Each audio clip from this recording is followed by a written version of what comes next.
प्यारे बच्चों, हिंदी की कक्षा में सुप्रभात। प्यारे बच्चों, हिंदी की कक्षा में आपका हार्दिक स्वागत है। आज हम राम लक्ष्मण परशुराम संवाद पर चर्चा करेंगे। बच्चों, राम लक्ष्मण परशुराम संवाद जो है वो तुलसीदास जी द्वारा रचित है और इसके अंतर्गत रामचरितमानस के बालकांड से इसे लिया गया है और सीता स्वयंवर में श्री राम द्वारा शिव धनुष भंग होने के बाद जब परशुराम जी जो हैं उन्हें यह समाचार मिलता है तब वे क्रोधित हो उठते हैं और क्रोधित होकर वो शिव धनुष को खंडित देखकर अपने आपा खो बैठते हैं और आग बबूला होकर वे उस राजसभा में जाते हैं जहां पर ये सीता स्वयंवर चल रहा होता है। तो वहां पर जाने पर वे देखते हैं और जब वे वहां पहुंचते हैं तो राम के विनय और विश्वामित्र के समझाने पर तथा राम की शक्ति की परीक्षा लेकर अंततः उनका गुस्सा शांत होता है। इस बीच श्री राम, लक्ष्मण और परशुराम के बीच जो संवाद हुआ उस प्रसंग को यहाँ प्रस्तुत किया गया है। परशुराम जी के क्रोध भरे वाक्यों का उत्तर लक्ष्मण व्यंग्य वचनों से देते हैं। इस प्रसंग की विशेषता है कि लक्ष्मण की वीर रस में पगी व्यंग्योक्तियां और व्यंजना शैली की सरस अभिव्यक्ति यहाँ पर दर्शाई गई है। बच्चों, ये है हमारा पहला संवाद। इसमें आए कठिन शब्दों से परिचित करवाएंगे हम आपको। ध्यान से देखिए। नाथ संबुधनु भंज निहारा, कोई केऊ इक दास तुम्हारा। नाथ, नाथ यानी स्वामी। शंभु धनु, शंभु मतलब शिव, धनु अर्थात धनुष। भंज निहारा, तोड़ने वाला। नाथ शंभु धनु भंज निहारा, कोई केऊ इक दास तुम्हारा। तो यहाँ क्या कहा गया है? जनक सभा में सीता स्वयंवर के समय धनुष के टूटने पर क्रोधित परशुराम जी से राम जी कहते हैं कि शिव धनुष को तोड़ने वाला कोई आपका दास ही होगा। नाथ संबुधनु भंज निहारा, कोई केऊ इक दास तुम्हारा। आयसु कहा कही किन मोही। आयसु, आयसु मतलब आज्ञा, ठीक है। मोही मतलब मुझे। तो मेरे लिए क्या आज्ञा है? कौन कह रहे हैं? श्री राम। सुनी रिसाई बोले मुनि को ही। सुनी रिसाई बोले मुनि को ही। रिसाई यानी क्रोध करके, को ही मतलब क्रोधी, ठीक है। तो यहाँ पर भी क्या कह रहे हैं? यह सुनकर क्रोधी ऋषि जो हैं गुस्सा करते हुए बोले, क्या बोले? सेवको सोजो करे सेवकाई। सेवक क्या होता है आपको पता भी है? सेवक वो होता है जो सेवा का कार्य करे। अरि करनी करी करी लड़ाई। अरि करनी यानी शत्रु कर्म। शत्रु कर्म करने वाला तो शत्रुता का ही पात्र होता है, लड़ाई का ही पात्र होता है। सुनो राम जेहि शिव धनुष तोड़ा, ठीक है। शिव धनुष यानी शिवजी जी का धनुष, तोड़ा यानी तोड़ा। सहस्त्र बाहु एक राजा का नाम है, ठीक है। समसो रिपु मोरा।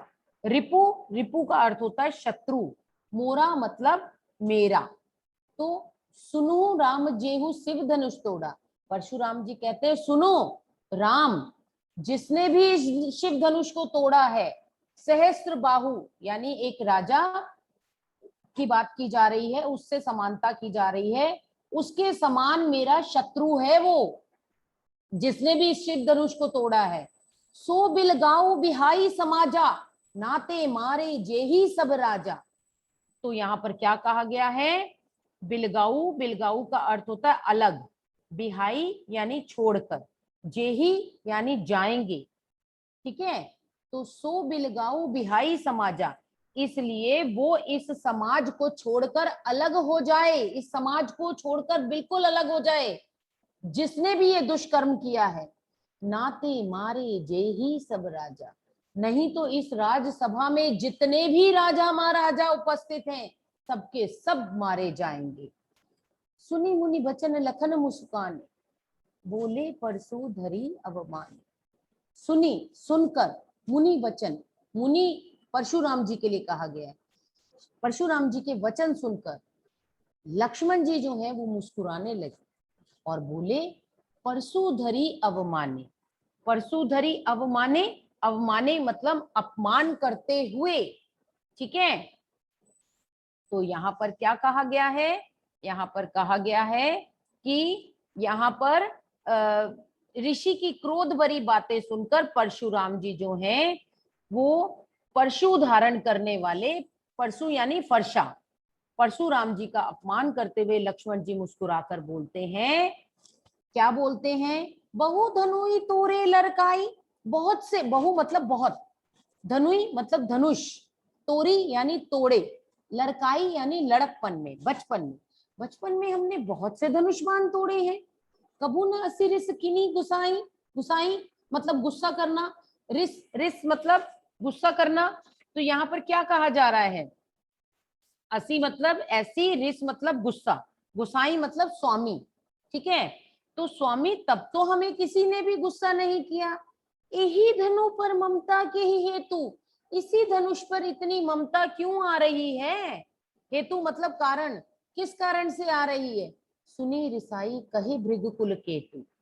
सुनी रिसाई, भृगुकुल केतु यानी भृगु वंश की पताका स्वरूप परशुराम जी के लिए कहा गया है।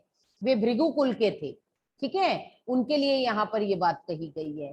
तो क्या कहा गया है, अब यहाँ पर समझने का प्रयास कीजिए कि हमने बचपन में बहुत सी धनुइयां तोड़ी थी, तब तो हमें किसी ने भी गुस्सा नहीं किया था। इस धनुष पर आपको इतना स्नेह किस कारण से आ रहा है। यह सुनकर भृगुकुल की पताका रूप ऋषि परशुराम जी बोले, क्या बोले, रे नृप बालक काल बस बोलत तो ही न संभार, धनुई सम त्रिपुरारी धनु विदित सकल संसार। रे नृप बालक, नृप क्या होता है, राजकुमार, राजा, नृप राजा, ठीक है। तो हे राजकुमार, तू काल के वशीभूत होकर बिना सोच विचारे बोल रहा है, धनुई सम त्रिपुरारी धनु विदित सकल संसार। जिस शिव धनुष को संपूर्ण विश्व जानता है तू उसे सामान्य धनुष बता रहा है।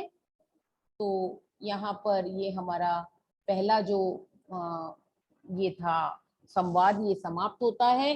दोबारा से इसके भावार्थ को समझिए। परशुराम जी के क्रोध को देखकर श्री राम जी बोले, हे नाथ, शिवजी जी के धनुष को तोड़ने वाला आपका कोई दास ही होगा, क्या आज्ञा है, मुझसे क्यों नहीं कहते। यह सुनकर मुनि क्रोधित होकर बोले कि सेवक वह होता है जो सेवा करे, शत्रु का काम करके तो लड़ाई ही करनी चाहिए। हे राम सुनो, जिसने भी शिव के धनुष को तोड़ा है वह सहस्त्र बाहु राजा के समान मेरा शत्रु है। वह इस समाज को छोड़कर अलग हो जाए, नहीं तो जितने राजा महाराजा यहाँ पर सभा में उपस्थित हैं वे सभी मारे जाएंगे। तो परशुराम जी के वचन सुनकर लक्ष्मण जी जो हैं वो मंद मंद मुस्कुराने लगे और उनका अपमान करते हुए बोले, बचपन में हमने बहुत सी धनुइयां तोड़ी थी, किंतु आपने ऐसा क्रोध कभी भी नहीं किया। इस धनुष पर आपको इतनी ममता क्यों आ रही है, किस कारण से आ रही है। यह सुनकर भृगुवंश की ध्वजा स्वरूप परशुराम जी क्रोधित होकर कहने लगे, अरे राजा पुत्र, हे राजपुत्र, काल के वश में आकर तू ऐसा बोल रहा है, तुझे होश नहीं है। सारे संसार में विख्यात शिवजी जी का यह धनुष तू समान धनुइयों के समान बता रहा है। तो यहाँ पर हमारा जो पहला संवाद है वो समाप्त होता है और हमारा समय भी समाप्त होता है, इसलिए आपसे अनुमति चाहेंगे। धन्यवाद।